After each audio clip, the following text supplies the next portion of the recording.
Good morning. With all glory to our Lord and Savior Jesus Christ, let's look into our word meditation for today. Today is Thursday, 27th of August 2026, and the topic for today is Stay in Faith. The opening scripture is taken from James 1, verse 22 and 3. My brethren, count it all joy when you fall into diverse temptations, knowing this, that the trying of your faith worketh patience. Have you ever been in a situation where, after you've done everything you know to do, things didn't seem to change? You prayed, applied the word, and followed every counsel given. Yet the situation looked the same. But the word already gives the answer. Stay in faith. Refuse to give up. Faith always works. Refuse to stagger at the word of God through unbelief, but against hope, believe in hope. No matter the adversity you face in your academics, your workplace, or through the people who seem determined to hinder your progress, refuse to be flustered, discouraged, or bitter. Keep acting your faith. You may encounter individuals who decide that no matter what you do, you won't succeed unless you compromise. Stay on the word. The Bible says, if you are afflicted, pray in James 5, verse 13. But that doesn't mean things may change instantly. And that doesn't also mean God hasn't heard you. But one thing is certain, He believes in you. God knows He has trained you enough to face the situation and win. That's why you don't chicken out. You face it and win. You stand your ground. You hold fast to the word. Even when it seems like everything is collapsing around you, refuse to panic, refuse to quit.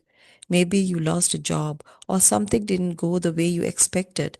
Don't be moved. The Bible says, and we know that all things work together for good to them that love God, to them who are called according to His purpose. Romans 8:28. This is your life, and it will always be your experience as long as you're in faith. So keep serving the Lord joyfully and putting your faith to work. Hallelujah. Let's pray. Please repeat after me. I am a victor in Christ Jesus. I walk in dominion, power, and ever increasing grace, glory, and peace. My mind is renewed by the word. Therefore, I only think victory, success, and abundance. The glory of Christ, His righteousness, might, and wisdom are expressed in and through me today. In Jesus' name, amen.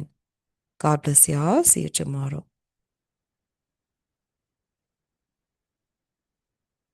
Good morning. என் ஆண்டவரும் இரட்சகருமாகிய இயேசு கிறிஸ்துவுக்கு எல்லா மகிமையும் செலுத்தி தேவ சித்தத்தின்படி தேவனுடன் சில நிமிடங்கள் என்ற இந்த வேத வாசிப்புக்குள் கடந்து செல்வோம்.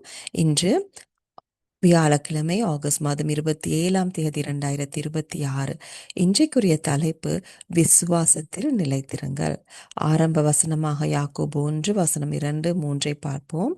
என் சகோதரரே, நீங்கள் பலவிதமான சோதனைகளில் அகப்படும் போது உங்கள் விசுவாசத்தின் பரீட்சையானது பொறுமையை உண்டாக்கும் என்று அறிந்து அதை மிகுந்த சந்தோஷமாக எண்ணுங்கள்.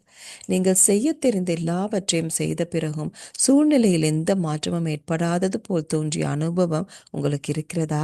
நீங்கள் ஜெபித்தீர்கள், தேவனுடைய வார்த்தையை பயன்படுத்தினீர்கள், கொடுக்கப்பட்ட ஒவ்வொரு ஆலோசனையும் பின்பற்றினீர்கள். ஆனாலும் சூழ்நிலை மாறாமல் அப்படியே இருப்பது போல் தோன்றியது.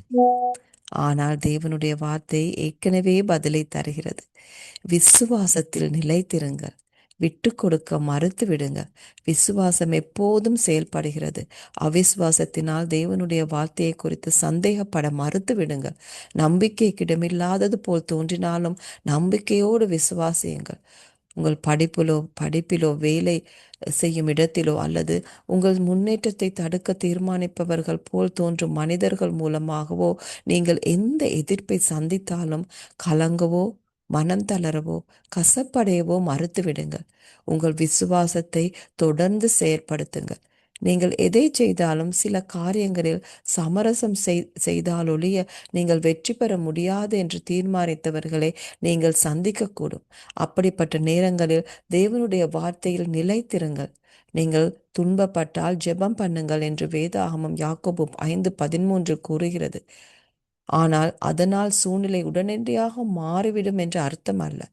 அதே போல தேவன் உங்கள் ஜெபத்தை கேட்கவில்லை என்றும் அது அர்த்தம் அல்ல.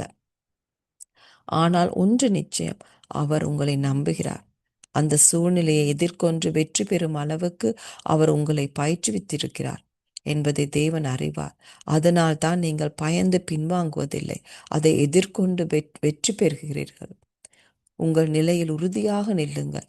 தேவனுடைய வார்த்தையை உறுதியாக பற்றி கொள்ளுங்கள். உங்களை சுற்றியுள்ள அனைத்தும் சரிந்து விழுவது போல் தோன்றினாலும் பதற்றம் அடைய மறுத்து விடுங்கள். விட்டு கொடுக்க மறுத்து விடுங்கள். ஒருவேளை நீங்கள் ஒரு வேலையை இழந்திருக்கலாம், அல்லது நீங்கள் எதிர்பார்த்தபடி ஏதாவது நடக்காமல் போயிருக்கலாம். அதனால் அசைக்கப்படாதீர்கள்.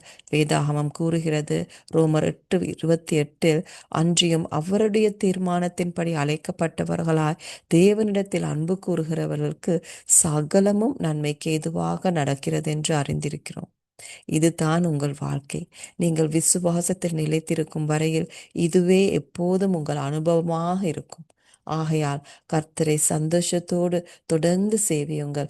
உங்கள் விசுவாசத்தை தொடர்ந்து செயல்படுத்துங்கள். ஹல்லேலூயா. நாங்கள் சொல்வோம். நான் சொல்வதை திரும்ப சொல்லுங்கள். நான் கிறிஸ்து இயேசுவுக்குள் வெற்றியாளன்.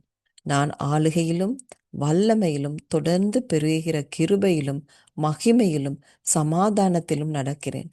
என் மனம் தேவனுடைய வார்த்தையினால் புதிதாக்கப்பட்டிருக்கிறது. ஆகையால் நான் வெற்றி, முன்னேற்றம் மற்றும் பரிபூர்ணத்தை மட்டுமே சிந்திக்கிறேன்.